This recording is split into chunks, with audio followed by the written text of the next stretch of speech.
Hello everyone, UPSC prelim booster current affair series में आपका स्वागत है। आज है 4 सितंबर 2023। आज हम देखेंगे कौन कौन से article PIB, the Hindu newspaper के साथ साथ अदर करंट अफेयर्स की मैगजीन और न्यूज़पेपर में इम्पॉर्टेंट रहे हैं। आज का जो हमारा पहला आर्टिकल है वो है प्रज्ञान रोवर के बारे में। आपसे डिटेल में क्वेश्चन नहीं पूछेगा। आप में से जिन बच्चों ने हमारी चंद्रयान 3 की क्लास नहीं देखी है, जो कि संडे को आई थी 27 अगस्त को, तो आप उस क्लास को देख लें। उस क्लास में हमने चंद्रयान 3 से रिलेटेड जितने भी क्वेश्चन बन सकते हैं या कहें जितने भी प्रश्न यूपीएससी आपसे पूछ सकती है, उनको हमने वहाँ पे डिटेल में कवर करा दिया है। अतः अब जब भी कोई जानकारी आएगी, चाहे वो प्रज्ञान रोवर की आए, चाहे विक्रम लैंडर की आए, कोई भी जानकारी आएगी वो हमारे लिए यूजलेस है, किसी काम की नहीं है। ठीक है, क्योंकि वहाँ पर मैंने सब कुछ बता दिया था। कि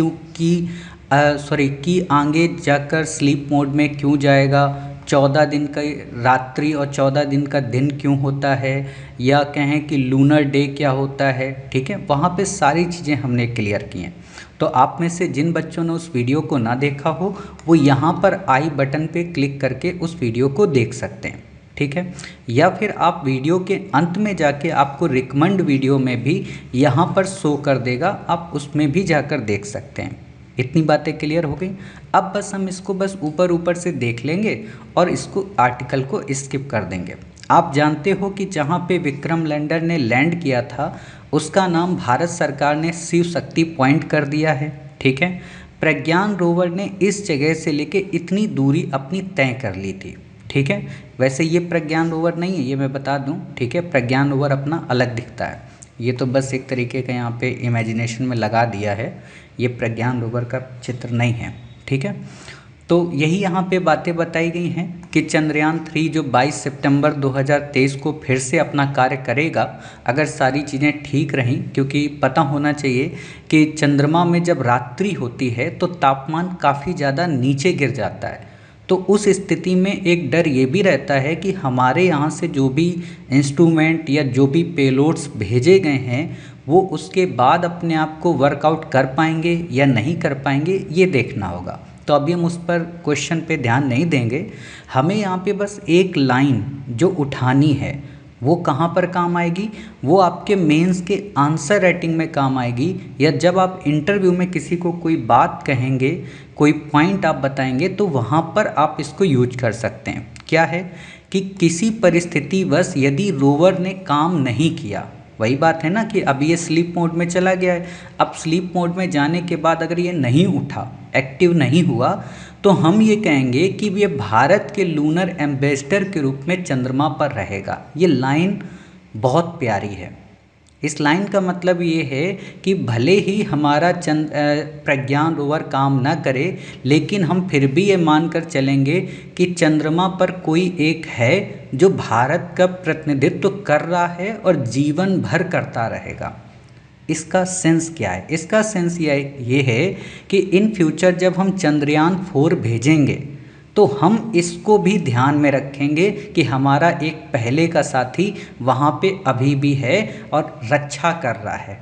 ठीक है, बस इससे ज़्यादा आपको यहाँ पे याद रखने की ज़रूरत नहीं है। तापमान कितना हो जाएगा, क्यों हो जाएगा, ये चीज़ें मैंने आपको चंद्रयान वाले टॉपिक में बताया था। ठीक है, तो ये बेसिक चीज़ें हैं, आप मत देखिए। अगला आर्टिकल है हमारा डिमेंशिया को लेकर। काफ़ी इम्पॉर्टेंट टॉपिक है और आपसे प्रश्न पूछा जा सकता है। एक बात मैं आपको बता दूं, आप कहीं पर भी लिख लेना। ठीक है, यूपीएससी में एक चीज़ फेवरेट रही है, वो क्या है? वो है यूपीएससी रोग पर प्रश्न बहुत पूछती है, या कहें डिजीज़ पर क्वेश्चन हर वर्ष पूछे ही पूछे हैं।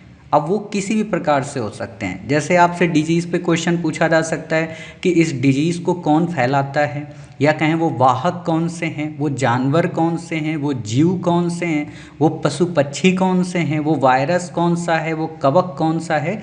कहने का मतलब ये उनका एक फेवरेट टॉपिक होता है।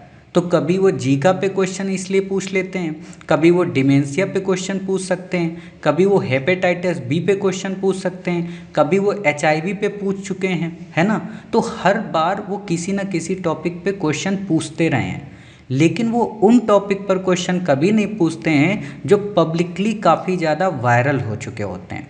जैसे आपने देखा होगा कोरोना पे उन्होंने क्वेश्चन नहीं पूछा, क्योंकि उसकी हर एक छोटी छोटी जानकारी आम से आम इंसान के पास थी।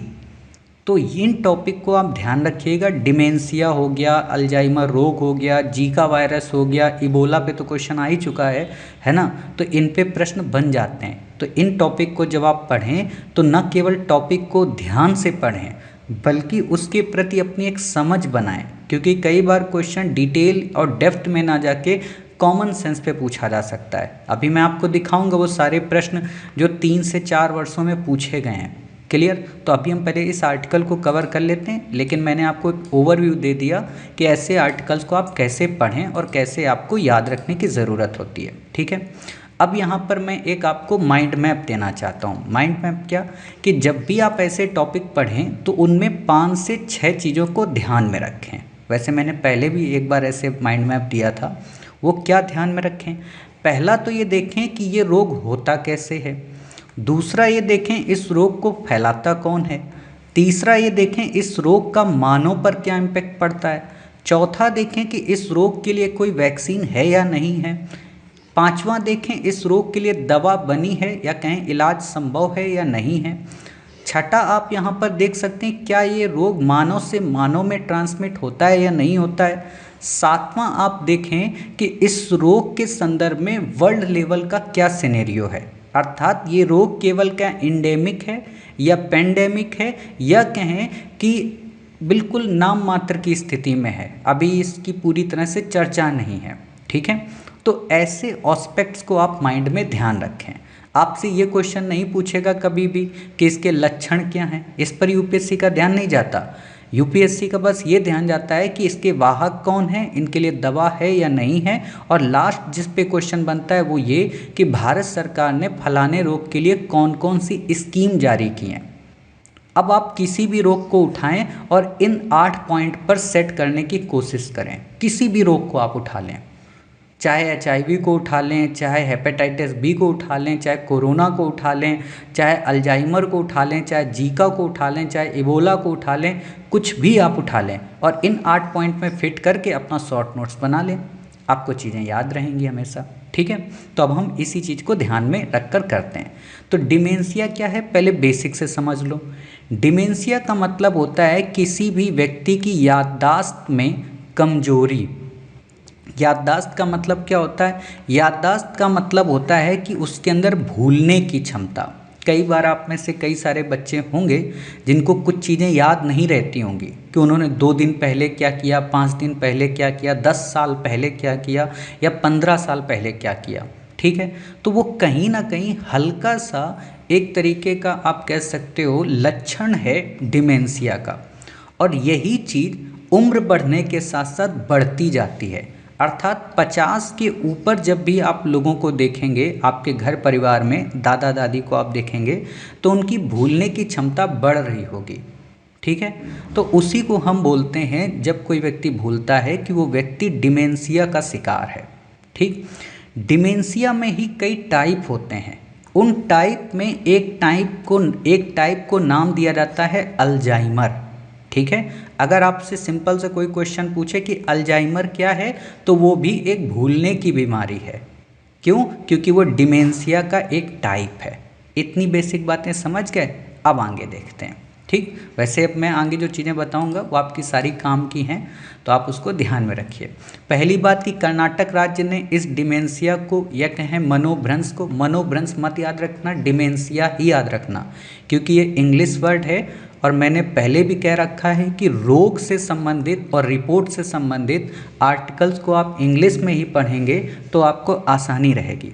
ठीक है, तो जैसे डिमेंशिया को क्या किया है, स्वास्थ्य चिंता के रूप में प्राथमिकता दी है। क्यों दी है? क्योंकि कर्नाटक राज्य में इस चीज़ के केसेस बढ़ रहे हैं। WHO ने हालांकि कुछ समय पहले अपनी एक रिपोर्ट जारी की थी। रिपोर्ट को नहीं याद रखना है क्योंकि उसमें नाम ही डिमेंशिया दिया है, तो आप समझ जाओगे किससे संबंधित होगी। ठीक है, अब डिमेंशिया क्या है, एक तरीके का सिंड्रोम है। ठीक है, सिंड्रोम का मतलब आप कह सकते हो कि एक उम्र बढ़ने के साथ साथ एक प्रकार की स्वाभाविक जनित बीमारी है। ठीक है, ऐसे आप समझ सकते हो।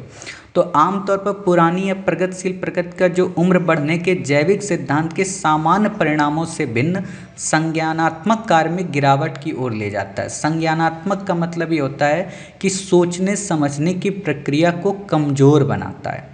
क्लियर? आपसे इतना डेप्थ में नहीं पूछेगा, बस इतना ही पूछेगा पहली लाइन कि डिमेंशिया एक सिंड्रोम है, तो आप बता देना हाँ है।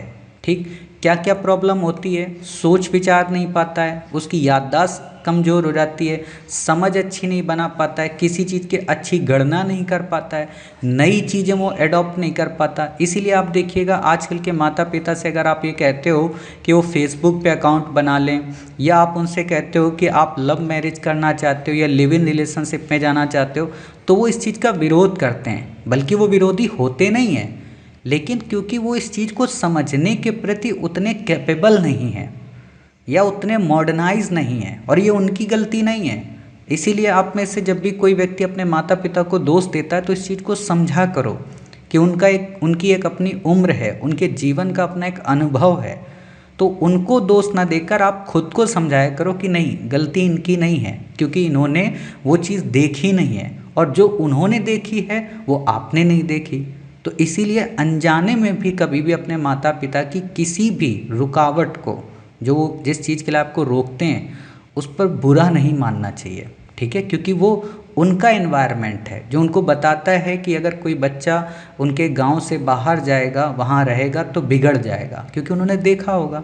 तो ये क्यों बन जाता है? इसी चीज़ के कारण। ठीक है, हालांकि इसमें चेतना प्रभावित नहीं होती। चेतना का मतलब होता है जो हमारा कॉन्शस माइंड होता है। ठीक है, कई बार क्या होता है कि जैसे अभी मैं आपको एग्जांपल के तौर पे बताऊं, आप रास्ते में जाते हो, ठीक है, आप बहुत सारी चीज़ें देखते हो लेकिन याद नहीं रहती, बट जब आप सोते हो तो फिर आपको चीज़ें याद आती हैं। उसको बोलते हैं चेतना, जो हमारे सबकॉन्शियस माइंड में रहती हैं। ठीक है, अल्जाइमर रोग मनोभ्रंश का एक सबसे सामान्य प्रकार है। अभी इसको हम आगे डिटेल में देखेंगे। अब जो क्वेश्चन बन सकता है वो क्या, कि इससे सबसे ज़्यादा मौतें किसकी होती हैं? तो महिलाओं की होती हैं। ठीक है, क्यों होती हैं ये तो मैं यहाँ नहीं बता सकता हूँ, ये रिसर्च का विषय है। लेकिन यहाँ पर एक इम्पॉर्टेंट चीज़ ध्यान रखना, आपको क्वेश्चन दे देगा कि डिमेंशिया के कारण व्यक्ति की मौतें नहीं होती हैं, अर्थात ये रोग तो है, एक सिंड्रोम तो है, लेकिन व्यक्ति की इसमें मृत्यु नहीं होती है। तो आप ये समझना कि नहीं, आप गलत बोल रहे हो, मृत्यु होती है।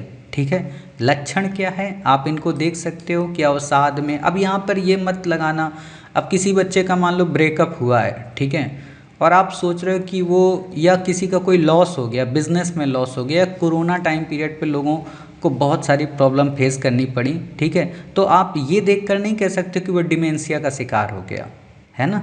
डिमेंशिया एक सिंड्रोम है, और ये तो नॉर्मल स्थिति व्यक्ति के जीवन में हमेशा आती रहती हैं।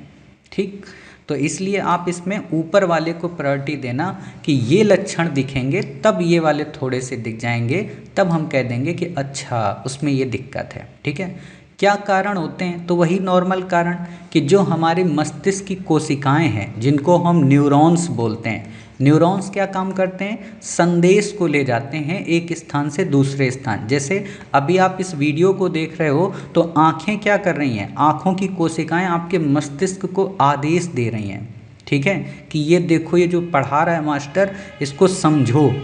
ठीक, तो जब वही ब्लास्ट हो जाएंगी, वही नष्ट हो जाएंगी, तो आप कैसे चीज़ों को याद रख पाओगे? समझ गए?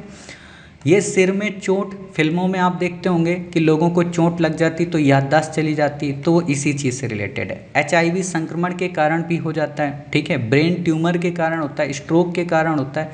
कहने का मतलब है बहुत सारे वो कारण जो मानव मस्तिष्क की शरीर की कोशिकाओं को नष्ट कर देती हैं या उनको प्रभावित कर देती हैं, ठीक है, उनके रास्ते को ब्लॉक कर देती हैं, तो उससे डिमेंशिया होने का खतरा बनता है। ठीक है, जोखिम कारकों में धूम्रपान, देखो ये तो नशे जो लोग करते हैं ना, मतलब मैं ये नहीं कहूँगा कि अच्छी बात है बुरी बात है, हर व्यक्ति का अपना अपना नज़रिया होता है, लेकिन बहुत सारी बीमारियों का, है ना, कारण कई बार ये गलत आदतें होती हैं हमारी, बहुत सारी बीमारियों का।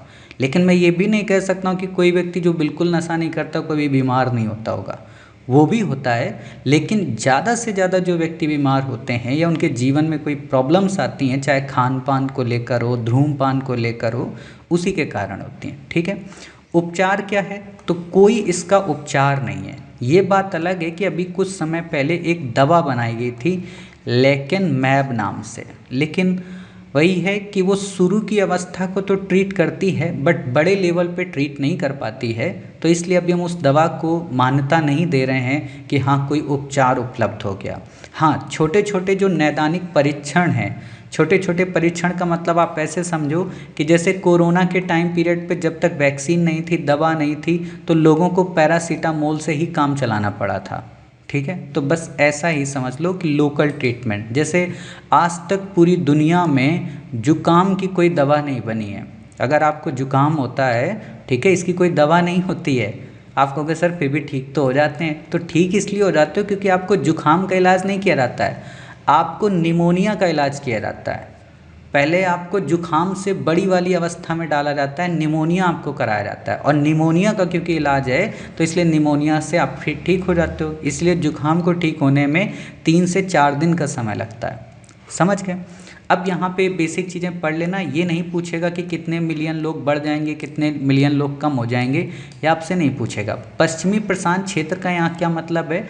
पश्चिमी प्रशांत क्षेत्र का मतलब ये है, जैसे ये हमारा प्यारा भारत है, ठीक है, हम यहाँ से इस ओर जब गए ईस्ट की ओर तो हमको मिलता है पैसिफिक ओशियन। ठीक है, ये हमारा है पैसिफिक ओशियन, इसको थोड़ा साफ कर दें। ठीक है, ये पैसिफिक ओशियन है। अब ये जो पैसिफिक ओशियन है ना, इस पैसिफिक ओशियन का ये वेस्ट होता है। वेस्ट का मतलब जो एशिया का ईस्ट पार्ट है उसको पैसिफिक का वेस्ट बोलते हैं। समझ गए? तो ये पैसिफिक रीजन आता है। इसलिए आप देखेंगे यहाँ पे आपको एपेक कंट्री का ग्रुप मिलेगा, एशिया पैसिफिक इकोनॉमिक कॉरपोरेशन। ठीक है, तो वो इसी चीज़ से रिलेटेड होती है। अगर आपसे क्वेश्चन पूछे ऐसे ही कि वेस्ट पैसिफिक क्या है, तो ये है वेस्ट पैसिफिक। ठीक है, ये जहाँ पे जापान वगैरह आपको मिलेंगे, क्योंकि इसको फिर हम अमेरिका की तरफ से काउंट करते हैं। क्लियर? अब बात आती है WHO ने क्या किया है, तो आप देख लो, आपसे क्वेश्चन नहीं पूछेगा। भारत ने क्या किया है, ये भी आपसे क्वेश्चन नहीं पूछेगा, बस आप इन चीज़ों को देख लीजिए। ठीक है, न्यूरोलॉजिका का मतलब ये होता है मस्तिष्क। ठीक है, जो हमारे मस्तिष्क की जो कोशिकाएं होती हैं छोटी छोटी, उन चीज़ों से रिलेटेड है। बाकी आपसे कुछ पूछेगा नहीं, जो पूछना था वो बस 3 ही लाइन है कि डिमेंशिया क्या है, सिंड्रोम है, उपचार होता है क्या, सॉरी उपचार उपलब्ध नहीं है, क्या मृत्यु होती है, यहाँ होती है। वो बस 3 फैक्ट याद रखो। ठीक, अब बात आती है अल्जाइमर रोग की। तो यहाँ पर जैसे मैंने दे दिया है, Alzheimer is a type of dementia. ठीक है, Alzheimer is a specific brain disease that accounts for 60 to 80% of dementia cases. अर्थात अल्जाइमर उन्हीं को होता है, या 60 से 80% अल्जाइमर रोग उन्हीं को होता है जो डिमेंशिया से ग्रसित होते हैं। ठीक है, अब वही डिमेंशिया क्या है, ये सारी चीज़ें यहाँ पे बताई गई हैं कि एक न्यूरोलॉजिकल डिसऑर्डर है। न्यूरोलॉजिकल का मतलब कि जो मस्तिष्क की कोशिकाएं हैं वो डिस्टर्ब होती हैं, अर्थात ये मस्तिष्क की तंत्रिका कोशिकाओं को नष्ट करता है। तो नॉर्मल सी बात है, हमारा मस्तिष्क कमज़ोर हो जाएगा, और जब सॉफ्टवेयर ही कमज़ोर हो जाएगा तो सोच कैसे पाएंगे। ठीक है, प्रारंभ में लक्षण कम मात्रा में होते हैं बट आगे चलकर बढ़ जाते हैं, जिससे आगे चल के व्यक्ति की मौत भी हो जाती है। ठीक है, 55 से 60 वर्ष की उम्र आप देख सकते हैं। अल्जाइमर रोग मस्तिष्क कोशिकाओं में आसपास के प्रोटीन के असामान्य निर्माण के कारण होता है। देखो, हमारे शरीर में क्या है कि प्रोटीन भी होते हैं, कई सारे सिंड्रोम भी होते हैं, और कई सारे विटामिन्स होते हैं, वो प्रवाहित होते रहते हैं। ठीक है, लेकिन कई बार इन्हीं प्रोटीन का जब बड़ा स्तर प्रवाहित होने लगता है, यानी कि लिमिट जब ये प्रोटीन क्रॉस कर देते हैं, तो उससे इस रोग में वृद्धि होती है। इसको सरल एग्जाम्पल से समझो कि जैसे आप अपने यहाँ साइकिल के टायर के ट्यूब में हवा ज़्यादा भर देंगे तो फटने के चांस होते हैं। तो उसी तरह से जो मस्तिष्क के न्यूरॉन्स हैं, छोटी छोटी पतली नलिकाएं हैं, ठीक है, एक तरीके के पाइप हैं, उन पाइप में जब प्रोटीन हद से ज़्यादा गुजरने लगेंगे तो वो पाइप फटने के चांस रहते हैं। समझ गए? तो उन प्रोटीन्स में से कौन कौन प्रोटीन है, एक है एमिलॉयड और दूसरा है ताऊ। ये दोनों इंपॉर्टेंट हैं। आपसे क्वेश्चन पूछा जा सकता है, हाल ही में चर्चा में रहा शब्द एमिलॉयड और ताऊ क्या है, तो आप बता देना कि सर ये प्रोटीन है।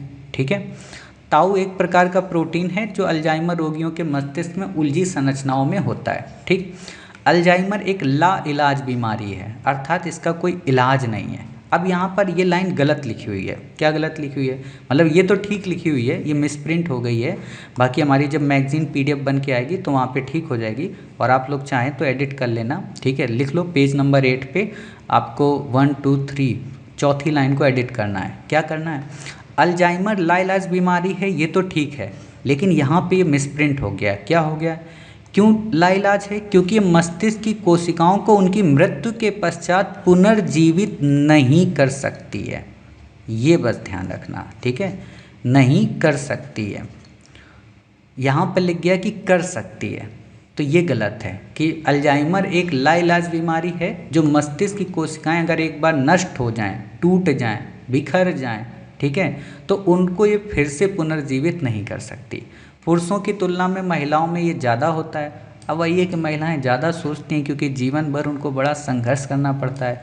लोग ना, कल मैं अभी तो नहीं यहाँ बताऊँगा, मेरा जो नया प्रोग्राम शुरू होगा जनगण मन की बात, जो कि आगे चल के चलेगा, तो उस पर मैं ऐसे ही इशू उठाऊँगा वुमेन्स को लेकर। जैसे लोग कहते हैं ना कि वुमेन्स के बारे में लोग हमेशा एक वर्ड यूज करते हैं कि हाउस वाइफ है, ठीक है ना।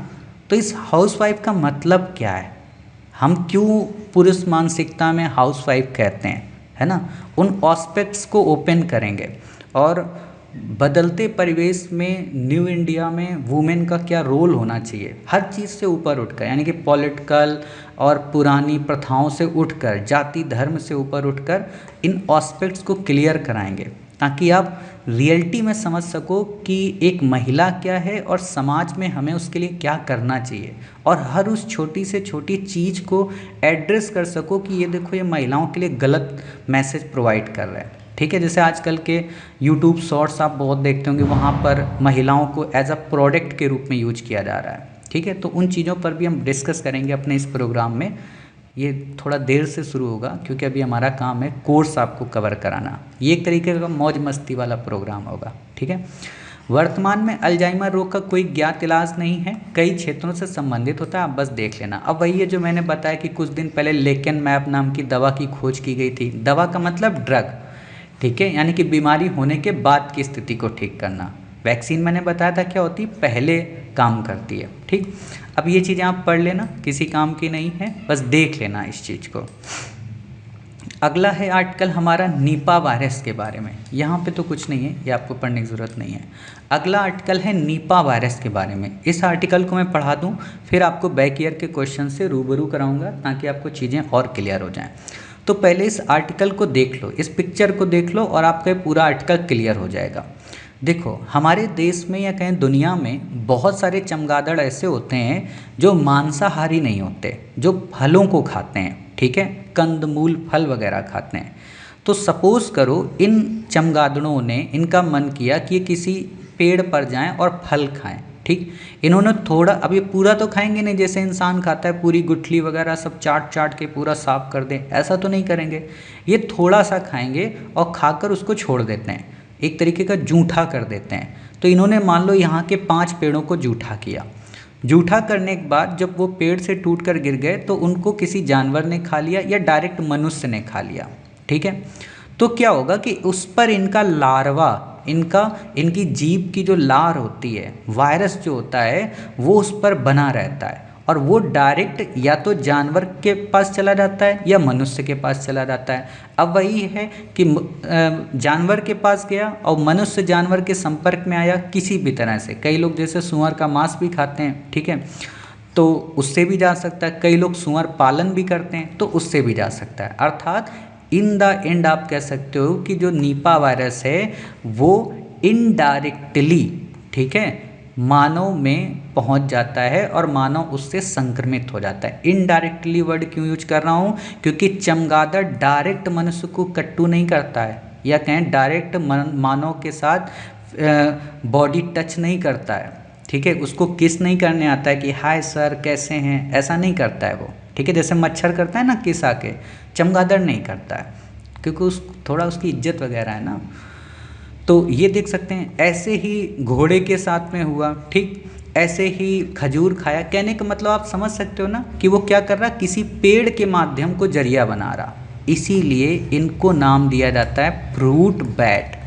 अब समझ गए फ्रूट बैट नाम क्यों दिया जाता है, क्योंकि ये फल खाने वाले चमगादड़ हैं। अब आपको क्लियर हो जाएगा आगे सब कि केरल में फ्रूट बैट यानी कि एक प्रकार का चमगादड़ की पहचान की गई जो नीपा वायरस के वाहक के रूप में, अर्थात नीपा वायरस को लेकर आता है। ठीक है, एक तरीके का आप समझ सकते हो इसको ट्रेन, ठीक है, जो अंदर उसमें माल लेकर आती। वो माल क्या है, लगेज क्या है, माल का मतलब नीपा वायरस। ठीक है, फ्रूट बैट कीट बच्ची चमगादड़ से अलग होते हैं, मतलब वो कीटों को नहीं खाते हैं, आहार के लिए फलों पर निर्भर रहते हैं। ये प्रतिध्वनि की सहायता से अपने शिकार का पता नहीं लगा पाते, जबकि सूंघने की क्षमता का उपयोग करते हुए पता लगाते हैं। ठीक है, प्रतिध्वनि की सहायता से कौन शिकार का पता लगाता है, जो कीट बच्ची चमगादड़ होते हैं। अब इको से मैंने आपको एक क्वेश्चन पढ़ाया था, है ना, एक्यूलेशन टॉपिक, तो वो इसी चीज़ से रिलेटेड था, इकोलेशन से। फ्रूट बैट ये नहीं पूछेगा किस परिवार से है, बस ये समझ जाओ कि अच्छा प्राकृतिक वाहक है। ठीक है, फ्रूट बैट दक्षिण और दक्षिण पूर्व एशिया में बड़े पैमाने पर पाए जाते हैं। अब इनकी लोकेशन देख लो, दक्षिण और दक्षिण पूर्व एशिया। देखो ये होता है हमारा अरे भाई, ये होता है हमारा एशिया का रीजन। ठीक है, ये ऊपर का जो रीजन है इसको बोलते हैं एशिया। एशिया के नीचे जो आता है इसको बोलते हैं साउथ, इसलिए इंडिया को साउथ ईस्ट एशिया के अंतर्गत रखा जाता है, कहें साउथ एशिया के अंदर रखा जाता है। तो इंडिया साउथ एशिया में आया, इंडिया का जो ईस्ट हुआ ये होता है साउथ ईस्ट एशिया। ठीक है, तो आप इस तरीके से इसको लिंक कर सकते हो, साउथ ईस्ट एशिया। ठीक है, ये रीजन है, तो ऐसे आप यहाँ पे याद रखना। विगत वर्ष में केरल राज्य में इसके प्रकोप की पुष्टि की गई थी। एक वायरल संक्रमण है, मुख्य खांसी, सिरदर्द, दिमाग सूजन, है ना, इन सारी चीज़ों से होता है। यह वायरस इंसानों के साथ जानवरों को भी चपेट में लेता है। यहीं पे क्वेश्चन बन जाएगा कि ये केवल जानवरों में फैलता है, इंसानों में नहीं। ये आसानी से एक व्यक्ति से दूसरे व्यक्ति तक पहुंच जाता है, यानी कि मानव से मानव में भी ट्रांसमिट होता है। नीपा वायरस एक नई उभरती बीमारी है। ठीक है, एक तरह का दिमागी बुखार, जैसे जापानी इंसेफ्लाइटिस आप पढ़ते हो ना, गोरखपुर में जो नॉर्मल अधिकांश समय देखने को मिलती है। ठीक है, लीची खाने से हो जाती है, और मुझे भी जापानी इंसेफ्लाइटिस हो चुका है, और मैं भी जैसे इसमें लिखा ना कोमा में रह चुका है व्यक्ति, तो मैं 3 बार जा चुका हूँ इसमें, और मेरे भाई को 2 बार हुआ है जापानी इंसेफ्लाइटिस, और मेरे को तो तीसरी बार में यही कहा था कि लास्ट स्टेज है, बच जाएंगे तो ठीक है, नहीं बचेंगे तो ठीक है। लेकिन ऊपर वाले ने सोचा था कि आप लोगों के साथ पढ़ाई करवाना है, तो इसलिए उसने बचा लिया था, है ना। तब शक्तिमान आता था ना, तो मैं दोपहर में दूसरे के घर में टीवी देखने जाता था, उसी समय मुझे वो हुआ था। इसका कोई उपचार नहीं है और अब तक ना कोई टीका उपलब्ध है, ये इंपॉर्टेंट लाइन है। ठीक है, ये नहीं पूछेगा भारत में कब आया, दुनिया में कब आया, ये नहीं पूछेगा। ठीक, बाकी आप ये देख सकते हो कि जो फ्रूट बैट होते हैं वो दक्षिण और दक्षिण पूर्व एशिया में पाए जाते हैं, मैंने ऊपर भी बता दिया।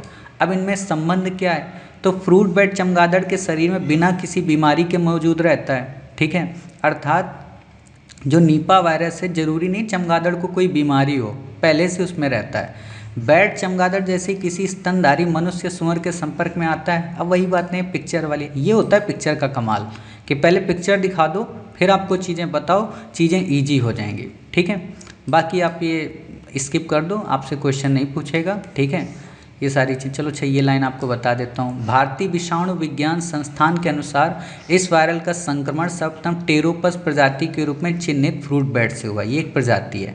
दूसरा, बांग्लादेश में इसके प्रकोप के दौरान शोधकर्ताओं ने इंडियन फ्लाइंग फॉक्स में नीपा के रोग प्रतिकारकों का पता लगाया था, मतलब वो नीपा के प्रति एंटीबॉडी शो करती है।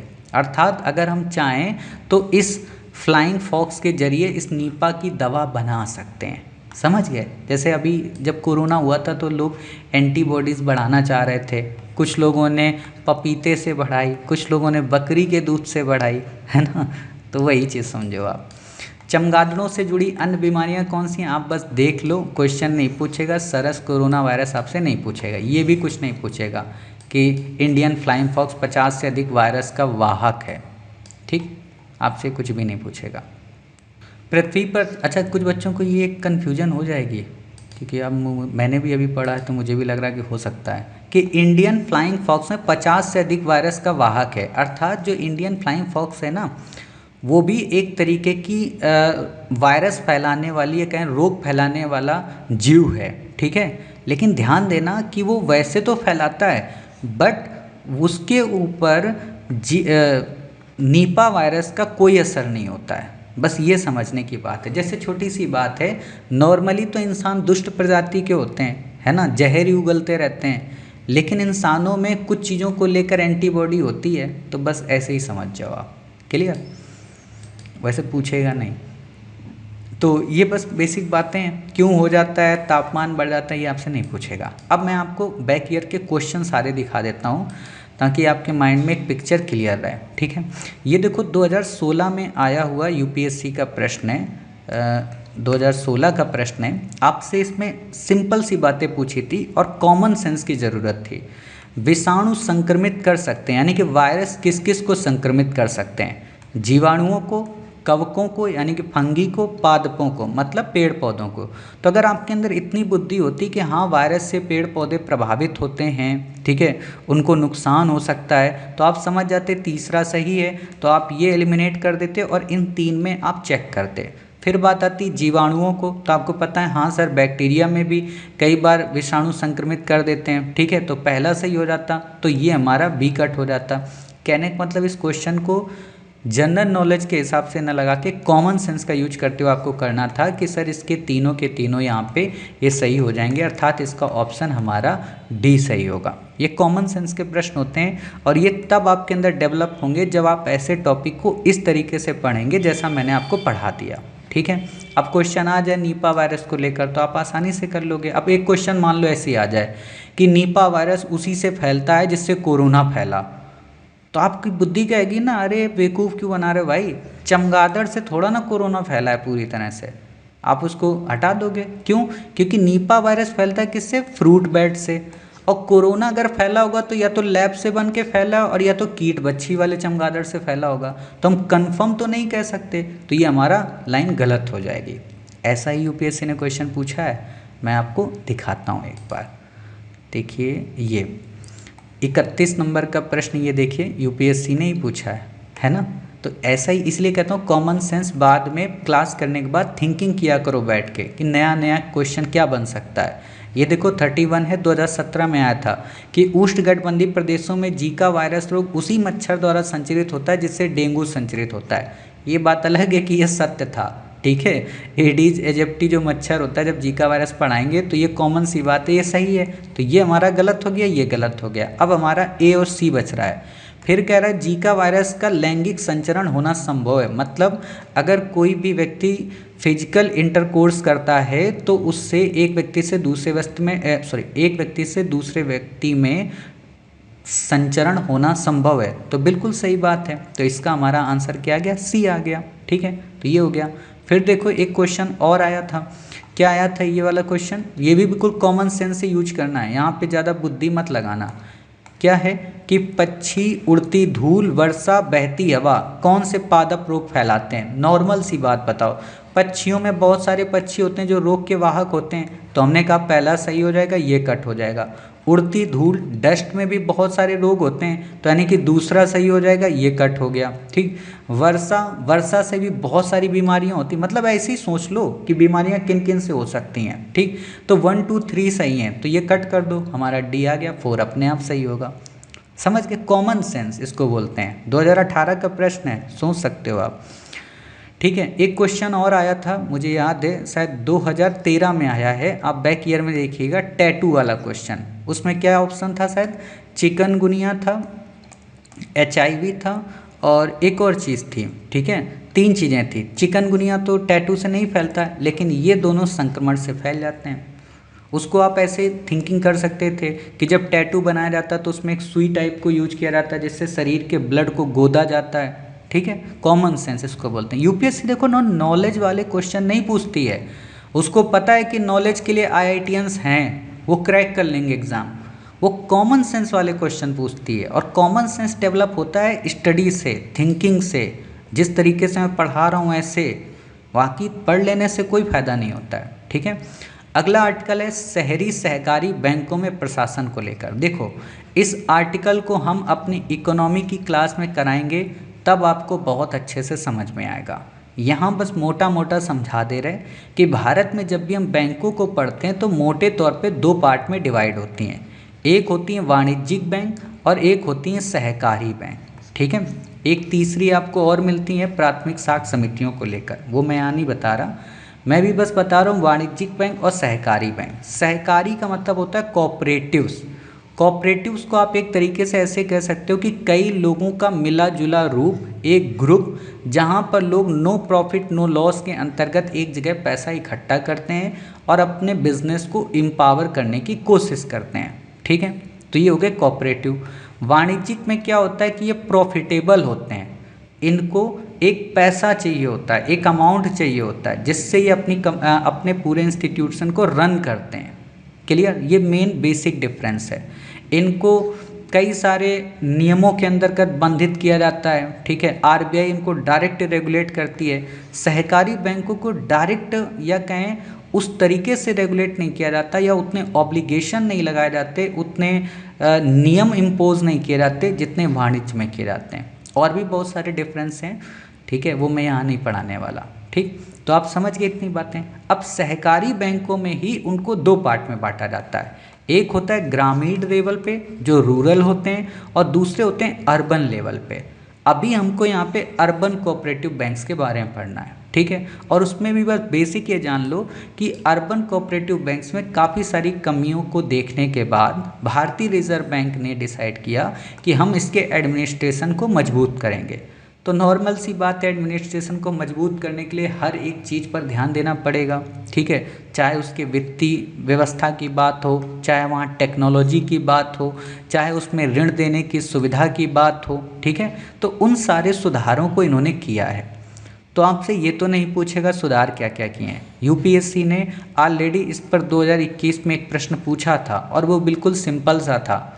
सिंपल सा ऐसे था कि उसने क्वेश्चन में ये पूछ दिया था कि इसको राज्य सरकार के द्वारा नॉमिनेट किया जाता है या आरबीआई के द्वारा। और अगर आपको पता होता है कि आरबीआई ही सहकारी बैंकों को देखती है, ना कि राज्य देखती है, ना कि राज्य देखता है, तो आपका आंसर हो जाता है क्लियर, ठीक है। जैसे यहाँ पे देखो कि यूसीबी यानी कि अर्बन कोऑपरेटिव बैंक्स हो एकल राज्य सहकारी बैंकों के मामले में सहकारी समितियों के राज्य रजिस्टर और बहुराज्य सहकारी बैंकों के मामलों में सहकारी समितियों के केंद्रीय रजिस्टर तथा आरबीआई द्वारा विनियमित एवं पर्यवेक्षित किया जाता है।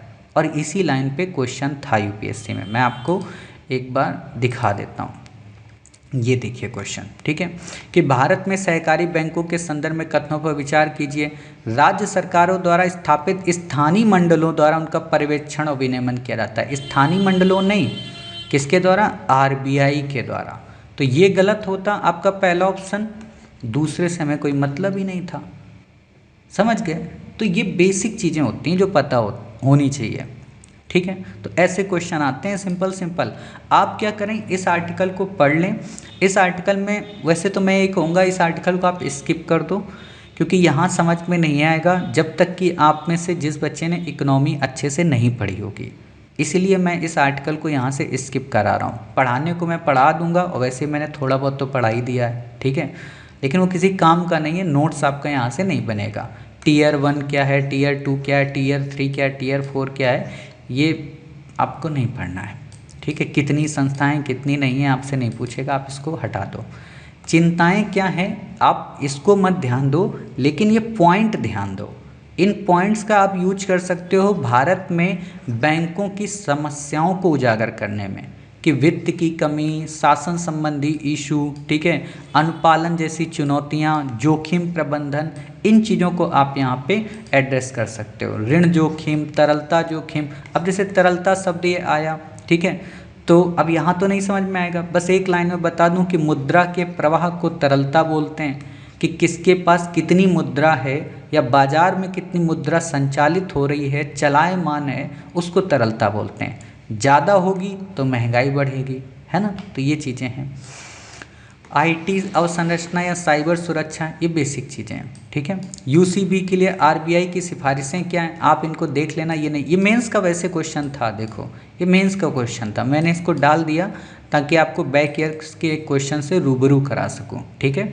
अगला है राष्ट्रीय शैक्षिक अनुसंधान एवं प्रशिक्षण परिषद, NCERT, पहला क्वेश्चन तो यही इंटरव्यू में आपसे पूछेगा कि इसका फुल फॉर्म क्या है। बहुत सारे बच्चों को नहीं पता होता है। National council of educational research and training, ठीक है, पहली बात। दूसरी बात, ये जो आर्टिकल है ना आज का, ये इंटरव्यू में पूछा जा सकता है, यूपीएससी में आपसे नहीं पूछेगा, और अगर पूछेगा तो डिफरेंस को लेकर पूछेगा। क्या पूछेगा, ये चर्चा में पहली बात क्यों है? चर्चा में इसलिए क्योंकि हाल ही में सरकार ने एनसीईआरटी को डीम्ड यूनिवर्सिटी का दर्जा प्रोवाइड किया है। डीम्ड यूनिवर्सिटी का क्या मतलब होता है? डीम्ड यूनिवर्सिटी को मोटे तौर पे समझने के लिए पहले आप यूनिवर्सिटी का मतलब समझ लो। यूनिवर्सिटी का मतलब ऐसे समझो कि भारत में आप देखते हो कि यूनिवर्सिटी कई कैटेगरी में होती हैं, जैसे केंद्रीय विश्वविद्यालय, सेंट्रल यूनिवर्सिटी, ठीक है, राज्य विश्वविद्यालय, स्टेट यूनिवर्सिटी, और फिर नंबर आता है डीम्ड यूनिवर्सिटी का। उसके बाद नंबर आता है निजी यूनिवर्सिटी का, फिर नंबर आता है स्वायत्त यूनिवर्सिटी का। निजी का मतलब प्राइवेट, स्वायत्त का मतलब ऑटोनोमस। ये लगभग 5 प्रकार की भारत में विश्वविद्यालयों की कैटेगरी है। केंद्र का मतलब हो गया कि संसद के द्वारा उसे रेगुलेट किया जाता होगा, ठीक है। संसद का मतलब जो एजुकेशन मिनिस्ट्री है, पहले एचआरडी मिनिस्ट्री होती थी, अब वो एजुकेशन मिनिस्ट्री है, तो उसके अंतर्गत ये रेगुलेट होती है। राज्य यूनिवर्सिटी का क्या मतलब है कि राज्य विधानसभा या स्टेट गवर्नमेंट के द्वारा की जाती है। टोटल अभी इंडिया में लगभग शायद 359 प्लस के आसपास यूनिवर्सिटियाँ हैं स्टेट। सेंट्रल की अगर हम बात करें तो 47 प्लस यूनिवर्सिटियाँ हैं, ठीक है। ये आपसे डाटा नहीं पूछेगा, बस मैं मोटा मोटा बता रहा हूँ। डीम्ड यूनिवर्सिटियाँ कौन सी हुई? डीम्ड यूनिवर्सिटियाँ राज्य के नीचे होती हैं, अर्थात इनको शुरू में तो डीम्ड किया जाता है, या कहें मानद हिंदी में बोलते हैं, ठीक है। शुरू में तो डीम्ड के रूप में दर्जा दिया जाता है, बट अगर ये अच्छा परफॉर्मेंस करते हैं, अच्छा वर्क करते हैं, तो इनको फिर यूनिवर्सिटी के रूप में तब्दील कर दिया जाता है, अर्थात ये पूरी तरह से यूनिवर्सिटी नहीं होते, ठीक है। फिर आती है निजी, जिनकी खुद की प्राइवेट लोगों की होती है, इसको यूजीसी के द्वारा मान्यता प्राप्त होती है। फिर आती है स्वायत्त, ऑटोनोमस, ठीक है। अब यही जो निजी हैं, जो स्वायत्त हैं, इनको क्या प्रॉब्लम्स होती है कि ये अपना खुद का कैंपस नहीं ओपन कर पाते, या कहें किसी बड़े कॉलेज के साथ खुद को संबद्ध नहीं कर पाते। डिग्री तो दे देते हैं लेकिन संबद्ध नहीं कर पाते, उसके साथ रिलेट नहीं कर पाते, ठीक। ये जो ऊपर की 3 यूनिवर्सिटी हैं, केंद्रीय, राज्य और डीम्ड, इनको क्या है कि इनका खुद का सिलेबस होगा, खुद का पाठ्यक्रम होगा, खुद का उसका एडमिनिस्ट्रेशन होगा, कोई बाहरी हस्तक्षेप नहीं होगा।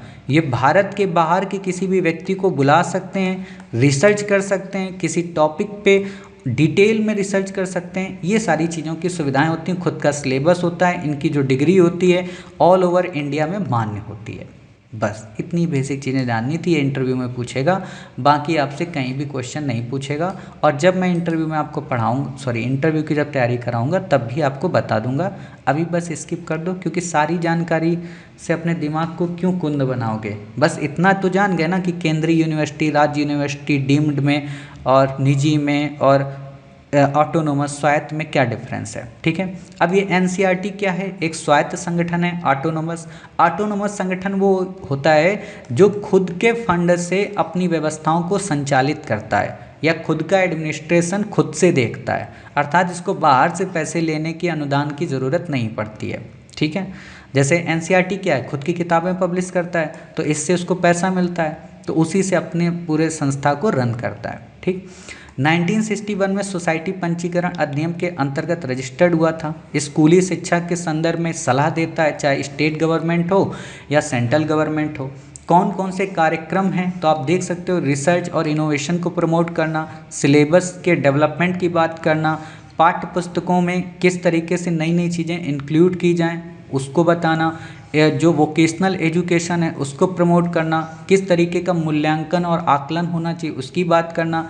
नेशनल एजुकेशन पॉलिसी में भी इसका काफ़ी ज़्यादा रोल रहा है, और आगे चल के अभी जो चैप्टर हटाए जा रहे हैं मेडवेल इंडिया से रिलेटेड, उनके बारे में भी रोल रहा है।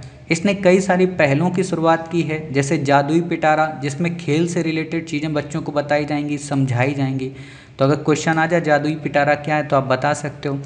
अणुवादिनी जैसे सॉफ्टवेयर को लॉन्च किया है, जो कि 22 भाषाओं में शैक्षणिक सामग्री प्रोवाइड कराएगा, ठीक है।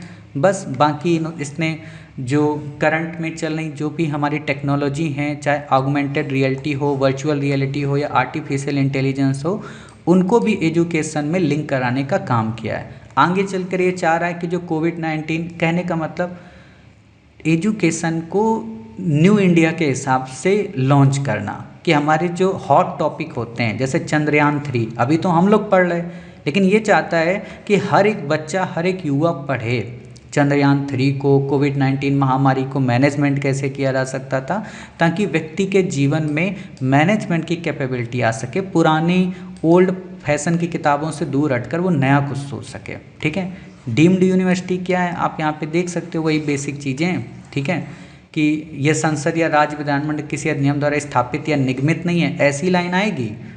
संसद के द्वारा कौन है, राज्य के द्वारा कौन है, मैंने बता दिया। ठीक है, तो आप ये ध्यान रखना है, ऐसी लाइन पे क्वेश्चन बना देगा कि डीम्ड यूनिवर्सिटी संसद या राज्य विधानमंडल किसी के द्वारा भी अधिनियमित किया जा सकता है, निगमित किया जा सकता है। तो आप कहोगे नहीं सर, ये केवल यूजीसी की सिफारिश पर केंद्र सरकार द्वारा विश्वविद्यालय का दर्जा प्रदान किया जाता है। कौन होती है, शैक्षिक स्वायत्तता प्राप्त होती है, वही अपने पाठ्यक्रम, प्रवेश मापदंड, शुल्क, संरचना, भर्ती, परीक्षा प्रणाली सब डिज़ाइन कर सकते हैं। आप ये पढ़ लेना।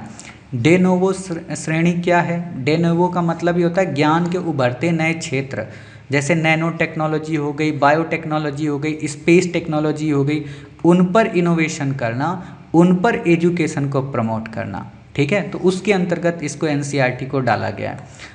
लाभ क्या क्या होंगे आप देख लो, है ना, ये कुछ नहीं पूछेगा, मतलब पूछ भी सकता है लेकिन पढ़ लेना इसको, लॉजिक लगा के कॉमन सेंस से आपका क्वेश्चन हो जाएगा। ठीक है, फिर बात आती एक राष्ट्र एक चुनाव, वन नेशन वन इलेक्शन।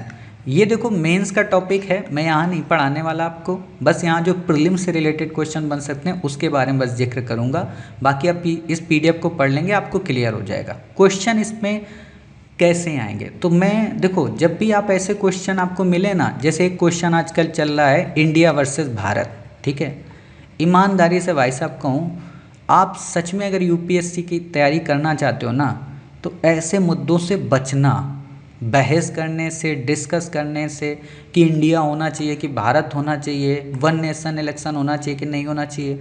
और जो लोग ये कहते हैं ना डिस्कशन करने वाले कि इससे बुद्धि में हमारी तीक्ष्णता आती है, भाई मोदी जी ना आपसे पूछने आ रहे और ना आपसे कहेंगे कुछ, आपको बस यूपीएससी के हिसाब से पढ़ लेना है कि अगर एक राष्ट्र एक चुनाव हुआ तो क्या फ़ायदा, नहीं हुआ तो क्या नुकसान, होना चाहिए क्यों होना चाहिए, नहीं होना चाहिए क्यों नहीं होना चाहिए, और एक बैलेंस निष्कर्ष। ठीक है, तो इसीलिए ऐसे टॉपिक्स पे डिस्कशन करने से बचना, चाय पर चर्चा करने से बचना, वरना टॉपिक तो फाइनल नहीं होगा बल्कि दोस्ती अलग आपकी चौपट हो जाएगी। मैं नहीं करता हूँ कभी, बहुत सारे लोग आजकल मुझसे जैसे मिलते हैं। ठीक है, मैं कभी इस टॉपिक पे डिस्कशन नहीं करता हूँ कि भारत होना चाहिए कि इंडिया होना चाहिए। भाई मोदी जी की इच्छा है ना, अमित शाह जी की इच्छा है, जनता ने 140 करोड़ लोगों ने उनको चुना है, वो अगर इंडिया कर देंगे तो भी अच्छी बात है, भारत कर देंगे तो भी अच्छी बात है। भाई हम तो भारत माता की जय ही बोलते हैं, तो भारत माता की जय ही बोलेंगे, तो उसमें सोचने वाली कोई बात ही नहीं है। ठीक है, तो आप इन चीज़ों से ऊपर उठकर ही हमेशा चला करें। तो इस टॉपिक को बस आप पढ़ लेना। ठीक है, इन पर जो क्वेश्चन बन सकता है वो 2 से 3 ही चीज़ों पे क्वेश्चन बनेगा। क्या ये भारत में एक नई अवधारणा है? तो नहीं, ये भारत में 1967 तक चली थी ये धारणा। ठीक है, लेकिन बाद में ये फेल हो गई, जिस कारण इसको बंद कर दिया गया। ठीक, तो एक तो क्वेश्चन ये बन जाएगा कि भारत में क्या नई अवधारणा है? तो नहीं है। क्या भारत में अभी भी कुछ राज्यों में चुनाव लोकसभा चुनाव के साथ होते हैं? तो हाँ होते हैं, तो वो राज्य आप देख लो। ठीक है, तीसरा क्वेश्चन जो बन जाएगा, क्या विधि आयोग ने इसको रिकमेंड किया था? तो जी किया था। दिक्कतें क्या क्या हैं आप ये देख लो। ठीक है, कि ये अब वही कि दिक्कतें वही दिक्कतें होंगी ना जो 1967 के दौर में दिखी थी, इसीलिए तो छोड़ा गया। देखो, किसी भी अच्छे इनिशिएटिव को कोई नहीं ड्रॉप करना चाहता, जब उस इनिशिएटिव का इम्प्लीमेंटेशन खराब हो जाता है तो उसको ड्रॉप करना पड़ता है या बैक लेना पड़ता है। जैसे 2000 नोटों की शुरुआत क्यों हुई थी? कि भ्रष्टाचार को रोका जाएगा। उसको वापस क्यों ले लिया गया? क्योंकि और भ्रष्टाचार बढ़ गया। समझ गए? तो अब कोई ये कहे कि 2000 फिर आए क्यों थे, तो वही बात है ना कि प्री प्लान्ड नहीं आए थे, उसकी एक स्ट्रेटजी नहीं थी कि जब हम 1000 में जब भ्रष्टाचार था, मतलब कॉमन सेंस लगाना चाहिए कि जब 1000 में भ्रष्टाचार बढ़ रहा था तो 2000 में तो और ज़्यादा बढ़ेगा। अब आप में से कुछ कहोगे सर तो फिर 1-1 रुपए के सिक्के जारी कर दे सरकार। ऐसा नहीं है, ये बड़े नोट इसलिए जारी किए जाते हैं ताकि हमारा जो फॉरेन ट्रेड है वो अच्छे से होता रहे, वरना 100 के कितने नोट लेकर जाओगे। ठीक है। तो आप इस आर्टिकल को बस केवल और केवल पढ़ लेना कि क्या दिक्कत है क्या दिक्कत नहीं है, और बाकी जब तक क्वेश्चन आ जाएगा ना तब तक ये मुद्दा ही सॉल्व हो जाएगा, तो आपसे पूछेगा भी नहीं, ठीक है। तो आप इन चीज़ों को बस देख लो, पढ़ लो, ठीक है। होना चाहिए, नहीं होना चाहिए, क्या होना चाहिए, बाकी आपसे क्वेश्चन नहीं पूछेगा। विश्व में कहाँ कहाँ पर होते हैं बस देख लो कि दक्षिण अफ्रीका, स्वीडन, इसमें ये मत याद रखना कि इनकी राष्ट्रीय जो विधायिका है रिक्सडैग, वहाँ भी ऐसा ही होता है। दक्षिण अफ्रीका के जो नगर पालिका चुनाव है, काउंटी क्षेत्र हैं, वहाँ पे भी होता है। ब्रिटेन में भी ऐसा होता है, 7 मई को होता है। ये सब फालतू चीज़ें हैं, बस नाम याद कर लो कि जर्मनी है, ब्रिटेन है, स्वीडन है, ठीक है। ये कुछ देश हैं जहाँ पर, साउथ अफ्रीका है जहाँ पर ये घटनाएँ, जहाँ पर ये व्यवस्था है, ठीक है। तो बस इतनी ही चीज़ें आपको देखनी थी। कहने का मतलब ये है कि आज के आर्टिकल उतने ज़्यादा इम्पॉर्टेंट नहीं थे अगर हम केवल 2 से 3 आर्टिकल को छोड़ दें, जिसमें से डिमेंशिया इम्पॉर्टेंट था, अल्जाइमर इम्पॉर्टेंट था और नीपाह इम्पॉर्टेंट था, ठीक है। बाकी के बाकी इम्पॉर्टेंट नहीं है। कुछ बच्चों के मन में 2-3 क्वेश्चन और आते होंगे कि सर हिस्ट्री के इसमें क्वेश्चन आजकल नहीं आ रहे, पॉलिटी के क्वेश्चन नहीं आ रहे, 99% जो आर्टिकल आते हैं या तो वो साइंस टेक से होते हैं और या तो फिर वो बायो से होते हैं। तो क्या करें सर, आजकल संसद तो चल नहीं रही है, और चल भी रही है तो कोई स्कीम तो लॉन्च हो नहीं रही। जब भी कोई स्कीम लॉन्च होती है ना तभी तो पॉलिटी के आर्टिकल बनते हैं, या कोई सुप्रीम कोर्ट डिसीजन देता है तब बनता है। जैसे कि अभी मैंने कल आर्टिकल आपको पढ़ाया था पैतृक संपत्ति का, तो वहाँ मिताक्षरा और दायभाग को कंपेरिजन कर दिया था। तो ये डिपेंड करता है कि न्यूज़ कौन सी चर्चा में है। और वही चीज़ है कि सारी न्यूज़ यूपीएससी के लिए नहीं है, सब कुछ यूपीएससी के लिए नहीं होता है। जो यूपीएससी के लिए होता है मैं बस उसको छांट कर आपको कराता हूँ, वरना पढ़ाने के लिए तो ये भी इम्पॉर्टेंट हो जाता है कि बांग्लादेश को पाकिस्तान ने कितने रन से हराया था, किसको मैन ऑफ द मैच मिला था, है ना। तो पढ़ाने के लिए तो ये भी करंट अफेयर्स है, बट वो यूपीएससी का नहीं है, ठीक है। उम्मीद है आपको आज की क्लास पसंद आई होगी। मिलते हैं 5 सितंबर 2023 को। तब तक अपना ख्याल रखिए, स्वस्थ रहिए। जय हिंद, जय भारत, वंदे मातरम, भारत माता की जय।